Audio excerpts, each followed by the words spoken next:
ॐ ब्रह्मा मुरारी त्रिपुरान्तकारी भानो शशि भूमिसुतो बुधश्च गुरुश्च शुक्रः शनिराहुकेतवः सर्वे ग्रहाः शान्तिकरा भवन्तु।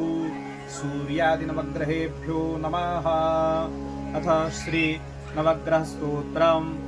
ॐ जपा कुसुमसङ्काशं काश्यपेयं महाद्युतिं तमोरिं सर्वपापघ्नं प्रणतोऽस्मि दिवाकरम् दधिशङ्कतुषाराभं क्षीणोदार्णवसम्भवं नमामि शशिनं सोमं शम्भोर्मुकुटभूषणं धरणीगर्भसम्भूतं विद्युत्कान्तिसमप्रभं कुमारं शक्तिहस्तं तं मङ्गलं प्रणमाम्यहं प्रियाङ्गुकलिकाश्यामं रूपेण प्रतिमं बुधं सौम्यं सौम्यगुणोपेतं तं बुधं प्रणमाम्यहं देवानां च ऋषीणां च गुरुं काञ्चनसन्निभं बुद्धिभूतं त्रिलोकेशं तं नमामि बृहस्पतिं हिमकुन्दमृणालाभं दैत्यानां परमं गुरुं सर्वशास्त्रप्रवक्तारं भार्गवं प्रणमाम्यहं नीलाञ्जनसमाभासं रविपुत्रं यमाग्रजं छायामार्तण्डसम्भूतं तं नमामि शनैश्चरम् अर्धकायं महावीर्यं चन्द्रादितिविमर्दनं